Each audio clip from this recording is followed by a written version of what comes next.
16 June 2021 സമയം രാത്രി ഒരു 9:15 സ്ഥാപനങ്ങൾ പ്രവർത്തിക്കുന്ന ഒരു ബിൽഡിംഗ് ആ സമയത്ത് നിന്ന് കത്തുകയാണ്. തന്റെ കടയും ബിൽഡിങ്ങും കത്തി നശിക്കുകയാണ് എന്നറിഞ്ഞ ബാലചന്ദ്രൻ വളരെ വേഗത്തിൽ ആ ഒരു ബിൽഡിങ്ങിന്റെ ഭാഗത്തേക്ക് വന്നു. അദ്ദേഹം അവിടെ വരുമ്പോൾ കണ്ട കാഴ്ച, ആളുകളെല്ലാം ഈ കത്തിക്കൊണ്ടിരിക്കുന്ന ബിൽഡിങ്ങിന്റെ ചുറ്റും കൂടി നിൽക്കുന്നുണ്ട്. വളരെ പെട്ടെന്ന് ഫയർഫോഴ്സ് ആ ഒരു ഭാഗത്തേക്ക് വന്നു. അവർ തീ അണയ്ക്കാനുള്ള ശ്രമങ്ങൾ നടത്തിക്കൊണ്ടേയിരുന്നു. പക്ഷേ തീ അണയുന്നുണ്ടായിരുന്നില്ല. തീ ഇങ്ങനെ ആളി കത്തുകയാണ്. അവർ കൊണ്ടുവന്ന ആ ഒരു വെള്ളം തികയാതെ വന്നു. അങ്ങനെ വീണ്ടും വീണ്ടും ഫയർഫോഴ്സ് വണ്ടികൾ ആ ഒരു ഭാഗത്തേക്ക് എത്തിച്ചേർന്നുകൊണ്ടേയിരുന്നു. നല്ല വരുമാനം വരുന്ന തൻ്റെ വ്യാപാര സ്ഥാപനം കത്തി നശിക്കുന്നത് വളരെ വേദനയോടെ നോക്കി നിന്ന ബാലചന്ദ്രന് അപ്പോൾ അറിയില്ലായിരുന്നു തൻ്റെ മകളെ കൊലപ്പെടുത്തുക എന്ന ലക്ഷ്യത്തിന്റെ മുന്നോടിയായിട്ടാണ് ഈ ഒരു കട കത്തിച്ചിരിക്കുന്നത് എന്ന്. പ്രണയ നൈരാശ്യം കാരണം 21 വയസ്സുകാരനായിട്ടുള്ള വിനീഷ് ചെയ്തു കൂട്ടിയ കൊടും ക്രൂരതയെക്കുറിച്ചാണ് നമ്മൾ ഇന്ന് ഈ വീഡിയോയിലൂടെ നോക്കാനായി പോകുന്നത്. വെൽക്കം ടു വിഷ്ണു ലോകം.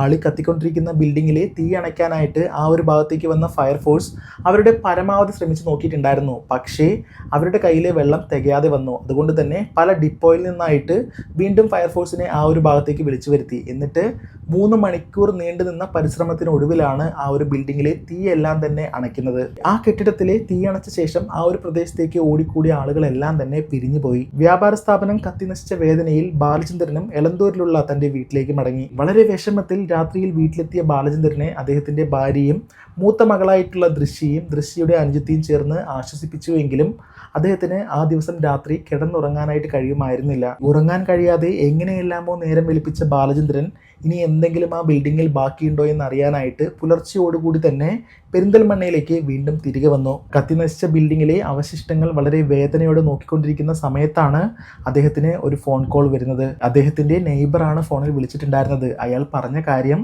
വീട്ടിനുള്ളിൽ ഉറങ്ങിക്കിടക്കുകയായിരുന്ന ബാലചന്ദ്രൻ്റെ മൂത്ത മകളായിട്ടുള്ള ദൃശ്യയെ ഒരാൾ വീട്ടിനകത്തേക്ക് കയറിയിട്ട് ആ ഒരു ബെഡ്റൂമിനകത്തേക്ക് കയറി കത്തി കൊണ്ട് കുത്തി കൊലപ്പെടുത്തി എന്നാണ്. ബാലചന്ദ്രൻ്റെ ഹൃദയം തകർക്കുന്ന തൻ്റെ മകൾക്ക് സംഭവിച്ച കാര്യം കേട്ടപ്പോൾ സത്യത്തിൽ അദ്ദേഹം വല്ലാത്തൊരു ഷോക്കിംഗ് അവസ്ഥയിലേക്ക് മാറി. എന്താണ് തനിക്ക് ചുറ്റും സംഭവിക്കുന്നത് എന്ന് മനസ്സിലാവാതെ അദ്ദേഹം കുറച്ചു നേരം അവിടെ തന്നെ നിന്നു. ശേഷം യാഥാർത്ഥ്യം തിരിച്ചറിഞ്ഞ് വളരെ വേഗത്തിൽ വീട്ടിലേക്ക് എത്തിയപ്പോൾ അദ്ദേഹം കണ്ട കാഴ്ച, അദ്ദേഹത്തിൻ്റെ വീട്ടിന് ചുറ്റും ആളുകൾ തടിച്ചുകൂടി നിൽക്കുന്നതാണ്. എന്താണ് തൻ്റെ വീട്ടിൽ സംഭവിച്ചിരിക്കുന്നത്, തൻ്റെ 2 പെൺമക്കൾ ഇപ്പോൾ എവിടെയാണ് തുടങ്ങിയ കാര്യങ്ങൾ മനസ്സിലാക്കിയപ്പോൾ ബാലചന്ദ്രൻ തളർന്നു പോയി. അധികം വൈകാതെ തന്നെ ബാലചന്ദ്രൻ്റെ ചെവിയിലേക്ക് ആ ഒരു വാർത്തയും എത്തി.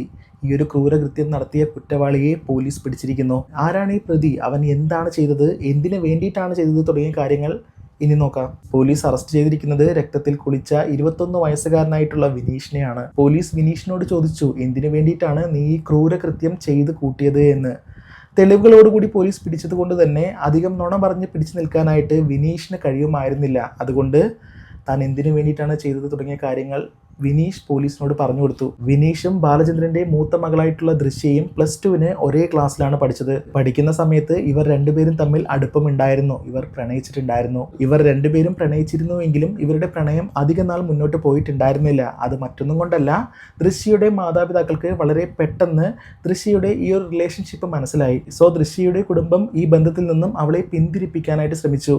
ദൃശ്യ ഈ ബന്ധത്തിൽ നിന്നും പിന്മാറുകയും ചെയ്തു. ദൃശ്യ പ്രണയത്തിൽ നിന്നും പിന്മാറിയെങ്കിലും വിനീഷ് പിന്മാറിയിട്ടുണ്ടായിരുന്നില്ല. അവൻ വീണ്ടും തുടർന്ന് ദൃശ്യയെ ശല്യപ്പെടുത്തിക്കൊണ്ടേയിരുന്നു. വിനീഷിന്റെ ശല്യം സഹിക്കാൻ കഴിയാതെ വന്നപ്പോൾ, അതായത് വിനീഷ് വീട്ടിലേക്ക് പോലും വന്നിട്ട് മകളെ കല്യാണം കഴിച്ചു തരണം തുടങ്ങിയ കാര്യങ്ങളെല്ലാം തന്നെ വീട്ടുകാരോടും പറഞ്ഞ് ശല്യപ്പെടുത്താനായി തുടങ്ങി. അവസാനം വേറെ വഴിയൊന്നും ഇല്ലാതെ ദൃശ്യയുടെ കുടുംബം നേരെ സ്റ്റേഷനിലേക്ക് പോയിട്ട് ഒരു കംപ്ലൈൻറ്റ് എഴുതി കൊടുക്കുകയാണ് വിനീഷിനെതിരെ. തൻ്റെ മകളെ ഇത്തരത്തിൽ ശല്യപ്പെടുത്തിക്കൊണ്ടേയിരിക്കുന്നു എന്നെല്ലാം തന്നെ പറഞ്ഞിട്ട്. അങ്ങനെ പോലീസുകാർ ഈ പറയുന്ന വിനീഷിൻ്റെ കുടുംബത്തെയും ദൃശ്യയുടെ കുടുംബത്തെയും വിളിപ്പിച്ചിട്ട് ഒരു കോംപ്രമൈസ് ടോക്ക്, ഇനി ഒരിക്കലും ദൃശ്യയെ ശല്യപ്പെടുത്തേണ്ട എന്നെല്ലാം തന്നെ പറഞ്ഞ് അത് സമ്മതിച്ച ശേഷമാണ് വിനീഷിനെയും വിനീഷിൻ്റെ കുടുംബത്തെയും സ്റ്റേഷനിൽ നിന്ന് വിട്ടയക്കുന്നത്. ദൃശ്യ പ്രണയത്തിൽ നിന്നും പിന്മാറിയത് കൊണ്ടും വിനീഷിനെയും വിനീഷിൻ്റെ കുടുംബത്തെയും സ്റ്റേഷനിലേക്ക് വിളിപ്പിച്ചത് കൊണ്ടും വിനീഷിൻ്റെ മനസ്സിൽ ദൃശ്യയോടും ദൃശ്യയുടെ കുടുംബത്തോടും അടങ്ങാത്ത പക തോന്നുകയാണ്. തനിക്ക് ലഭിക്കാത്ത ദൃശ്യ മറ്റാർക്കും ലഭിക്കേണ്ട എന്നുള്ളൊരു തെറ്റായ തീരുമാനം വിനീഷ് എടുക്കുന്നു. ആ ഒരു തീരുമാനത്തിൻ്റെ അടിസ്ഥാനത്തിൽ അവൻ വലിയൊരു പ്ലാൻ തന്നെ തയ്യാറാക്കുകയും ചെയ്തു. ജൂൺ 16, 2021 വിനീഷ് തൻ്റെ വീടായിട്ടുള്ള മഞ്ചേരിയിൽ നിന്നും 45 കിലോമീറ്റർ അകലെയുള്ള പെരിന്തൽമണ്ണയിലേക്ക് വരുന്നു. അതും വണ്ടിയിൽ കയറി വരികയല്ല, നടന്നാണ് അവൻ വന്നത്. വിനീഷ് നടന്നു വരുന്നതിനിടയ്ക്ക് ചില വണ്ടിയിൽ അവൻ ലിഫ്റ്റും ചോദിച്ചിട്ടുണ്ട്. അങ്ങനെ രാത്രി 8:30 ബാലചന്ദ്രൻ്റെ ഷോപ്പിൻ്റെ മുന്നിലേക്ക്, അതായത് ദൃശ്യയുടെ അച്ഛൻ്റെ ഷോപ്പിൻ്റെ മുന്നിലേക്ക് അവൻ എത്തുന്നത്. അവിടെ എത്തിയ ശേഷം ആ ബിൽഡിങ്ങിൻ്റെ പരിസരമെല്ലാം തന്നെ ഇവൻ നല്ല രീതിയിൽ നിരീക്ഷിക്കുന്നു. ഏത് ഭാഗത്താണ് CCTV ഉള്ളത്, ഏത് വഴിയാണ് എനിക്ക് കയറാനായിട്ട് പറ്റുക, ഇങ്ങനെ തുടങ്ങിയ കാര്യങ്ങളെല്ലാം തന്നെ അവിടെ ചുറ്റിപ്പറ്റി നിന്ന് അവൻ നിരീക്ഷിച്ച് മനസ്സിലാക്കുകയാണ്. തുടർന്ന് ബാലചന്ദ്രൻ്റെ ഷോപ്പ് സ്ഥിതി ചെയ്യുന്ന ആ ഒരു ബിൽഡിങ്ങിൻ്റെ പുറകു വശത്തായിട്ട് മറ്റൊരു ബിൽഡിങ്ങിൻ്റെ പണി കൂടെ നടന്നുകൊണ്ടിരിക്കുന്നുണ്ട്. സോ അതുവഴി കയറിയാൽ മറ്റാരുടെയും കണ്ണിൽപ്പെടില്ല, CCTVയുടെ കണ്ണിൽപ്പെടില്ല എന്ന് വിശ്വസിച്ചിട്ട് അവൻ അതുവഴി കയറാനായിട്ട് തുടങ്ങുകയാണ്. മറ്റെല്ലാവരുടെയും കടയെല്ലാം തന്നെ അടച്ച ശേഷമാണ് അവനത് ചെയ്യുന്നത്.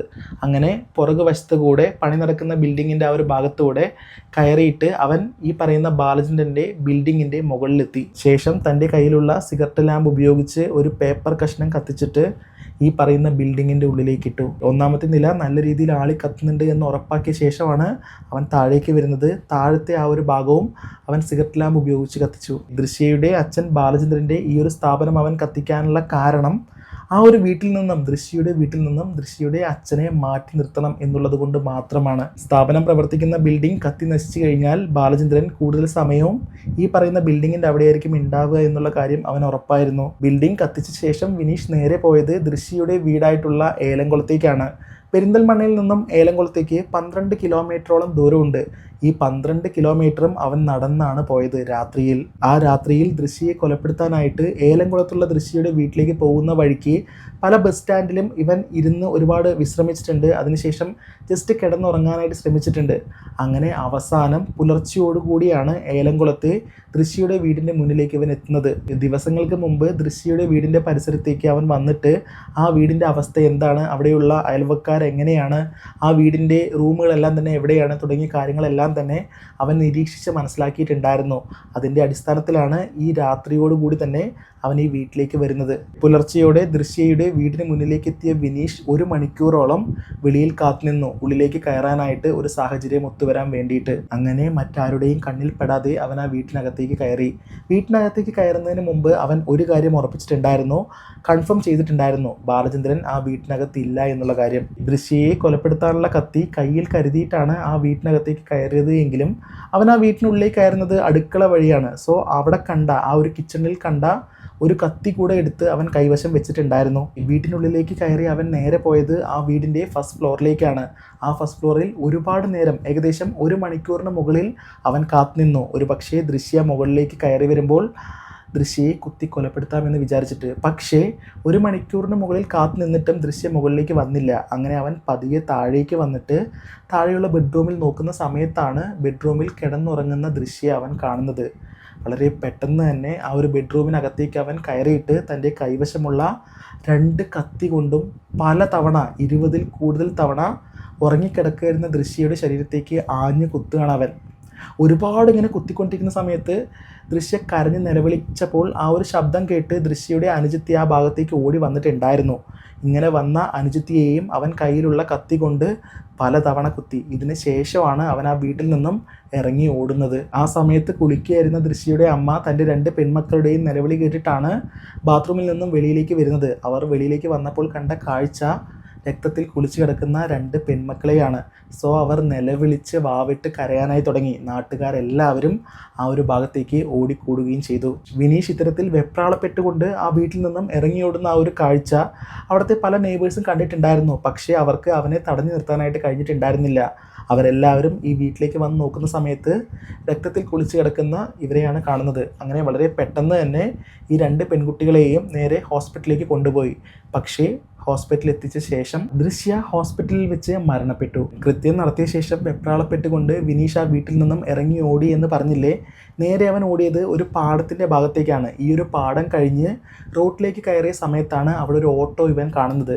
സോ ആ ഒരു ഓട്ടോക്കാരനോട് ഇവൻ പറഞ്ഞു, ഞാൻ ഒരു ആക്സിഡൻറ്റ് കഴിഞ്ഞിട്ട് വരികയാണ്, എൻ്റെ വണ്ടി ഒരാളുടെ മേൽ ഇടിച്ചിട്ടുണ്ടായിരുന്നു, പക്ഷേ അവിടെയുള്ള ആളുകളെല്ലാം തന്നെ എന്നെ തല്ലാനായിട്ട് വന്നു. സോ അവരിൽ നിന്നും രക്ഷപ്പെട്ടിട്ടാണ് ഞാൻ ഓടുന്നത്, അതുകൊണ്ട് എന്നെ ഒന്ന് പെരിന്തൽമണ്ണ സ്റ്റേഷനിലേക്ക് കൊണ്ടാക്കാമോ എന്നാണ് അവൻ ഓട്ടോക്കാരനോട് പറഞ്ഞത്. വാഹനങ്ങളാവുമ്പോൾ ഒരുപക്ഷെ ആക്സിഡൻറ്റ് സംഭവിക്കാം, അതുകൊണ്ട് നീ പേടിക്കൊന്നും വേണ്ട, എന്തായാലും നിന്നെ സ്റ്റേഷൻ്റെ അവിടെ ഞാൻ കൊണ്ടുവന്ന് ആക്കാമെന്ന് പറഞ്ഞിട്ട് ആ ഓട്ടോ ഡ്രൈവർ ഓട്ടോയിലേക്ക് കയറാനായിട്ട് ഇവനോട് പറഞ്ഞു. സോ ഇവൻ കയറി ഇരിക്കുകയും ആ ഒരു ഓട്ടോ മുന്നോട്ട് പോയിക്കൊണ്ടിരിക്കുകയും ചെയ്യുന്ന സമയത്താണ് ഇവൻ മറ്റൊരു കാര്യം കൂടെ ഇയാളോട് പറയുന്നത്. എന്നെ സ്റ്റേഷൻ്റെ അകത്തേക്കൊന്നും ആക്കണ്ട, ചേട്ടൻ വെളിയിലാക്കിയിട്ട് ഇറക്കി വിട്ടാൽ മതി, ഞാൻ പോയിക്കോളാം എന്ന് ഈ ഓട്ടോക്കാരനോട് പറയാണ്. ഇത് കേട്ടപ്പോൾ ഓട്ടോക്കാരന് വല്ലാത്ത സംശയം തോന്നുകയാണ്. ഇവൻ്റെ ശരീരത്ത് ആകെ മൊത്തം ബ്ലഡാണ്, ഇവൻ പറയുന്ന കാര്യമാണ് ഇതുപോലെ ആക്സിഡൻറ്റ് സംഭവിച്ചു എന്ന്. എന്ത് ചെയ്തിട്ടാണ് ഇവൻ വരുന്നതെന്ന് സത്യത്തിൽ ഈ ഓട്ടോക്കാരന് അറിയില്ല. അത് മാത്രമല്ലാതെ ഒരുപാട് കോളുകൾ ആ സമയത്ത് ഈ ഓട്ടോക്കാരന് വരുന്നുമുണ്ട്. എന്നാൽ ഇത് അറ്റൻഡ് ചെയ്യാൻ പറ്റുന്നുമില്ല. വല്ലാത്തൊരു സംശയം തോന്നിയപ്പോൾ അദ്ദേഹം ഒരു കാര്യം ഉറപ്പിച്ചു, എന്തായാലും സ്റ്റേഷനകത്തേക്ക് ഇവനെ കൊണ്ടുചെന്ന് ആക്കാമെന്ന്. എന്നാൽ ആ ഒരു കാര്യം ഇവനോട് പറഞ്ഞിട്ടുണ്ടായിരുന്നില്ല. അങ്ങനെ വണ്ടി മുന്നോട്ട് പോകുന്ന സമയത്ത് മറ്റൊരു കാര്യം കൂടെ ഇവൻ പറയുകയാണ്, ചേട്ടൻ്റെ ഓട്ടോ വാടക എത്രയാണെന്ന് വെച്ചാൽ ഞാൻ വീട്ടിൽ കൊണ്ടുവന്ന് തരാം, ഇപ്പോൾ എൻ്റെ കയ്യിലില്ല എന്നാണ് അവൻ പറഞ്ഞത്. സോ അപ്പോൾ തന്നെ അയാൾക്ക് മനസ്സിലായി ഇവൻ എന്തെല്ലാമോ തെറ്റ് ചെയ്തിട്ടാണ് വന്നിരിക്കുന്നത് എന്ന്. അങ്ങനെ ആ ഒരു പെരിന്തൽമണ്ണയിൽ എത്തിയ ശേഷം അദ്ദേഹം നേരെ സ്റ്റേഷനുള്ളിലേക്ക് വണ്ടി ഓടിച്ച് കയറ്റുകയാണ്. പോലീസ് സ്റ്റേഷൻ്റെ പരിസരത്തായിട്ട് ആ ഓട്ടോക്കാരൻ്റെ ഒരു പരിചയക്കാരൻ ഉണ്ടായിരുന്നു.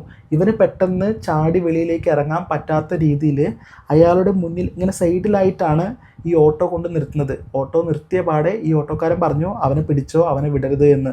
അങ്ങനെ അവൻ ചാടി ഇറങ്ങി ഓടാനായിട്ട് ശ്രമിക്കുന്നതിനിടയിൽ ആ വെളിയിലെ ആൾ അവനെ പിടിച്ച് ലോക്ക് ചെയ്യുകയും അവനെ നേരെ സ്റ്റേഷനുള്ളിലേക്ക് കൊണ്ടുപോവുകയും ചെയ്തു. യഥാർത്ഥത്തിൽ ആ ഓട്ടോ ഡ്രൈവറുടെ കൃത്യമായിട്ടുള്ള ഇടപെടൽ കൊണ്ട് മാത്രമാണ് വിനീഷിനെ വളരെ പെട്ടെന്ന് പോലീസിനെ പിടിക്കാനായിട്ട് കഴിഞ്ഞത്. എന്തായാലും വളരെ പെട്ടെന്ന് തന്നെ എന്ത് ചെയ്തിട്ടാണ് വിനീഷ് ഇവിടേക്ക് വന്നിരിക്കുന്നത് എന്നുള്ള കാര്യം പോലീസിനെ മനസ്സിലാക്കാനായിട്ട് കഴിഞ്ഞു.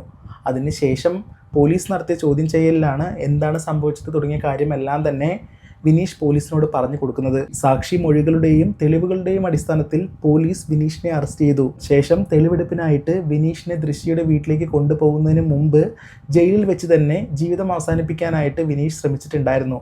കൊതുകുതിരി എല്ലാം തന്നെ കഴിച്ചിട്ടാണ് അതിന് ശ്രമിച്ചിട്ടുണ്ടായിരുന്നത്. പക്ഷേ കാര്യമായിട്ടുള്ള കുഴപ്പമൊന്നും തന്നെ ഉണ്ടായിരുന്നില്ല. അതെല്ലാം തന്നെ കഴിഞ്ഞ് കുറച്ച് ദിവസങ്ങൾക്ക് ശേഷം വിനീഷ് ജയിലിൽ വെച്ച് തന്നെ മാനസികമായിട്ടുള്ള അസ്വസ്ഥതകൾ കാണിച്ചിട്ടുണ്ടായിരുന്നു. സോ വിനീഷിനെ വളരെ പെട്ടെന്ന് തന്നെ കുതിരവട്ടം ഹോസ്പിറ്റലിലേക്ക് കൊണ്ടുപോവുകയും ചെയ്തു, മെൻ്റൽ ഹോസ്പിറ്റലിലേക്ക്. അവിടെ നിന്നുകൊണ്ട് വിനീഷ് രക്ഷപ്പെടാനായിട്ട് ശ്രമം നടത്തിയിട്ടുണ്ടായിരുന്നു. പക്ഷേ പോലീസ് പിടിക്കുകയും ചെയ്തു. ഒരാൾ ഇഷ്ടമല്ല വേണ്ട എന്ന് വെച്ച് പോയ ശേഷം അയാളുടെ ജീവിതവും ഇല്ലാതാക്കി, സ്വയം ജീവനും ഇല്ലാതാക്കിയിട്ട് എന്താണ് നേട്ടം? ആർക്ക് എന്താണ് പ്രയോജനമുള്ളത്? ഈ ഇഷ്ടം, പ്രണയം എന്നൊക്കെ പറയുന്നില്ലേ, അത് ഒരാൾക്കും ഒരുപാട് കാലം അതേ തീവ്രതയോടുകൂടി മുന്നോട്ട് കൊണ്ടുപോകാനൊന്നും കഴിയില്ല. അതുകൊണ്ടൊക്കെ തന്നെയാണ് പലരും പ്രണയിച്ച് വിവാഹം കഴിച്ചതിന് ശേഷം വളരെ പെട്ടെന്ന് തന്നെ പിരിയുന്നത്. പ്രണയം എപ്പോഴും നല്ലൊരു ഫീലിങ്സ് ആണ്, നല്ല ഓർമ്മകളാണ്. അതിനപ്പുറത്തേക്ക് ജീവിതവുമായിട്ട് കണക്ട് ചെയ്ത് നോക്കുമ്പോൾ അതിന് ഒരുപാട് ഇമ്പോർട്ടൻസ് കൊടുക്കേണ്ട കാര്യമൊന്നുമില്ല. ഒരു കാര്യമില്ലാതെ ആ കുട്ടിയുടെ കുടുംബത്തെയും ആ കുട്ടിയുടെ ജീവനെയും ഇവൻ്റെ ജീവിതത്തെയും അവൻ നശിപ്പിച്ചു കളഞ്ഞു. എന്തായാലും ഈ കേസുമായി ബന്ധപ്പെട്ട് നിങ്ങളുടെ അഭിപ്രായം എന്താണ്? കമൻറ്റ് ബോക്സിൽ അറിയിക്കുക. മറ്റൊരു വീഡിയോ വീണ്ടും കാണാം.